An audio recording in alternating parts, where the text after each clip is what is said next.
gold versus dollar here. It seems like they're correlated, but inverse correlated. Usually they diverge, like gold goes up, dollar goes down, but this time they've actually gone up together. So curious, what do you make of that move, and where's the dollar headed? I think the dollar, I think gold has to a large extent diverged from the dollar, because again, it's been central banks that have been buying, and they are not overly concerned with the level of the dollar. Now, if the dollar were to collapse, it would add to the urgency of central banks to diversify out of the dollar. But I don't think it's dependent upon a weaker dollar. U.S. generalist investment is to a large extent dependent on the dollar, because U.S. investors, or North Americans generally, but North Americans don't buy gold in general terms, don't buy gold for the same reason that people in Asia or people in the Middle East or people in Europe buy. We don't have, in North America, they don't have that sort of history of where gold actually saved you. The Chinese in Hong Kong have that history where gold, when they brought gold over after Mao took over, it saved them. Vietnamese have a history of gold. Germany, Italy, these countries is still in the DNA that gold is a safe haven asset. We don't really have that in North America. So in North America, people tend to buy much more on simply the economic environment. So that's a weakening economy, lower interest rates, high and rising inflation, and a lower dollar. And, the truth is that up until very recently, I think one could argue that all of those four factors were exactly the opposite of what they need to be to get people interested in gold. Now, with regard to the dollar, so I think the dollar is important for U.S. investors. I don't think it's very important for the main people who have been buying, and that includes Tether, the Chinese, the central banks. I don't think the dollar is that critical for them. We know that the dollar had the largest first half decline since 1974. That's pretty astonishing. And so after you get something like that, and of course the first half of the year is an arbitrary measurement, but nonetheless, it was the sharpest first half decline since 1974. After something like that, you would expect a recovery rally. Adrian Day reveals why the gold equity bull market is just beginning, despite gold at $4,100 plus. North American investors are late. GDX still has $3 billion in outflows, while Asian and European buyers have been accumulating for years. Major miners offer better value now with expanding margins and flat costs. Day analyzes Tether's aggressive entry as Q3's largest gold buyer, identifies takeover targets like Metalla and Versamet, and outlines opportunities from blue chips to junior explorers for what could be a breakout Q4. Thanks for watching. Subscribe to Fine Metals for more updates. The GDX, GDXJ have put in actually a very decent performance, although they're barely outperforming the gold price themselves. Where are we in the cycle for the miners right now? And talking big producers, developers, where are we here? Yeah, well, I'm not going to say this time is different. but normally when gold bottoms, in the first 3 months, 6 months after gold bottoming, the gold stocks will give you high leverage, like 2, 3, 4, 5 times the leverage to the gold price moving up. And because gold was moving up for the last 3 years based on central bank buying, we really didn't get that leverage. And it's only really been this year and really only the last 6 months, but we've seen the gold stocks meaningfully, noticeably outperform gold, which is what they're doing now. But the leverage is still less than the historic leverages that we've seen in 2009, 2001, 1996, 1974, and of course 1971. The leverage at the beginning of the move after those bottoms in gold was far more in previous moves than it has been this time. So because of that, and because the US North American investor is only just beginning to turn his interest to gold stocks, right? The GDX still has over $3 billion of outflows this year. It's outflows, net outflows for the last 6 months. It's only been really in September, October, and November that you've begun to have inflows, and the inflows are much more modest than the previous outflows. I would say that we're still close to the beginning of the gold equity cycle, to be honest. Now, that does depend to a large extent on gold continuing to move up, which I think it will for various reasons. But I think we're still close to the beginning of the gold equity move, to be honest. And the valuations are still very, very low.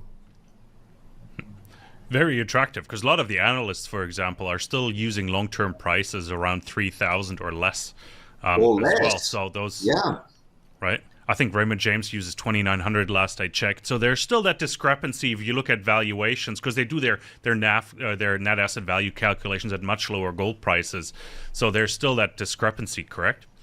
No, absolutely. And if you look at gold, if you look at the fact that gold's gone from 2,600 at the beginning of the year, something like that, to over 4,100 now, at a time when the major cost inputs for mining have not increased anywhere close to that, then the margins have expanded dramatically. So the major miners, if you look at the major miners today are actually better value than they were a year and 2 years ago. And that's a point that is difficult for people to grasp when you just look at the price of the stocks going up. But the value of the companies, whether it's the value of their ounces in the ground, whether it's the value of their mines, whether it's their cash flow that they're getting, and of course, whether it's their free cash flow after most of them have cut their debt or eliminated their debt.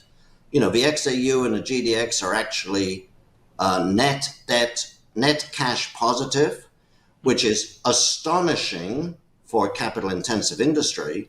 And so their free cash flow has increased. And all of those metrics that I just mentioned have increased more than the price of gold and more than the price of the stocks have moved up. So the valuations today are better than they were, a year and two ago. Absolutely, yeah. Gold, oil is still below $60 a barrel as well. So, as you said, the input costs haven't increased at all. Wage increases are minimal, 5% or so if you take the U.S. So it's still negligible, right? Yeah, Absolutely. and if you look at the commodity currencies, which is really important, because if the countries where the companies have their mines, the currency determines all of their local costs. It determines their labor, the camp, the food, everything they buy, all of the ongoing operation stuff. So the commodity currencies is the second largest cost input after energy. And you look at the Australian dollar, the Canadian dollar, the South African rand, Chilean peso, all of these currencies are low. You mentioned 85% basically probability. That's what the markets are saying, 85% probability of a rate cut. And gold has priced that, right? Gold has priced that in. 2 weeks ago, it was more like 50-50. In fact, it was even a little less than 50% for a rate cut. But at this point, with an 85% probability of a rate cut, and with gold having already discounted that, the risk, of course, is that the Fed either doesn't cut or cuts with an extremely hawkish message, and that could see gold come down.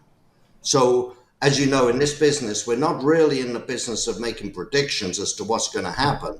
It's looking at what we think is going to happen in the context of risk and reward and in the context of what's already discounted in the market. Adrian, what do you make of Tether? Tether is a new buyer in the market. We've just been flooded with a number of statistics here the last few days here over on X and social media. This is from a Reuters article, but I think Tether and the World Gold Council put that together. Tether was the largest gold buyer last quarter in Q3. They bought 24 tons of gold. Apparently, they own 116 tons of gold now. So they bought more gold than Kazakhstan, Brazil, Turkey, even China in Q3. What do you make of that new entrant? Because they're backing their stable coins with gold now here. What's your take on Tether here?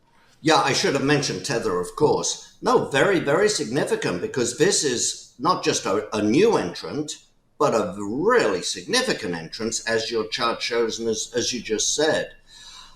You know, a couple of things going on. We know the Tether people, and certainly the individuals that I'm acquainted with, but we know that the Tether people like hard assets.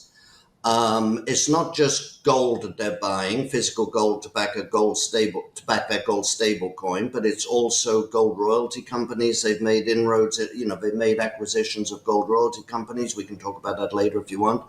But it's not just gold. They've also bought farmland in Latin America, in Brazil and Argentina. So, I mean, they certainly have a hard asset orientation, but from the point of view of investors, I think, for example, a company like Metalla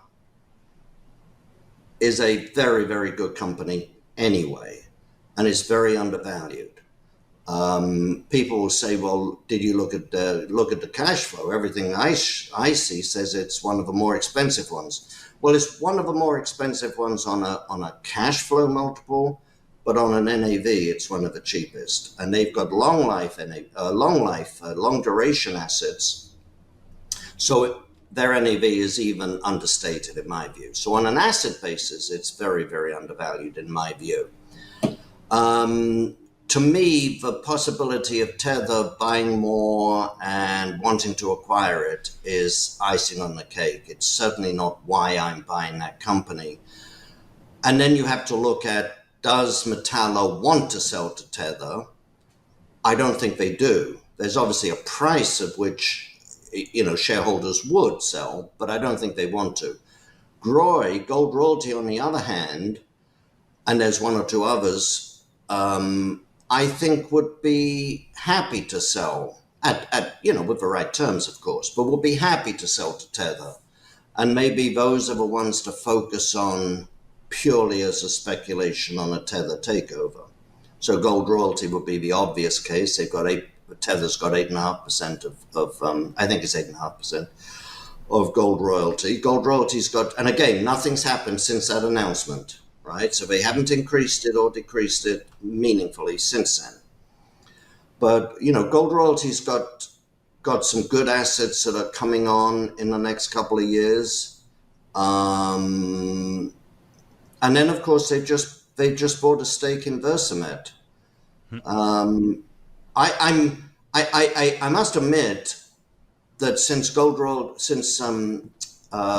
Tether made their announcements, I've been a little bit surprised. I've been surprised that the Metalla stock price didn't zoom up immediately. I've been surprised that Tether didn't try to take over Versamet, because Versamet, it seems to me, is the most vulnerable, because they've got three major shareholders, each, corporate shareholders, each of which could do with the cash. Or what B2 Gold could do with the cash. Royal Gold, we know, has already sold, but B2 Gold could do with the cash. I'm not sure why they don't just try to buy. Maybe they have tried to buy. What's a bit surprising to me, to be honest, is, we had the spike in October where, everybody was saying, we were saying gold's just moving too far, too fast. And we had the pullback. But the pullback has been extremely shallow, and there was no follow through at all after it got to, as you say, it dipped under 4,000, but there was no follow through. And I think that what that tells us is that there's just an awful lot of pent up demand on the sidelines from people who missed it on the way up. And, this is human nature, but it happens with every market. At 3,000, you say, well, I'm not buying gold at 3,000. I'll wait for a pullback. And it goes to 32. Well, 32, my gosh, I'll wait for it to get to 3,000.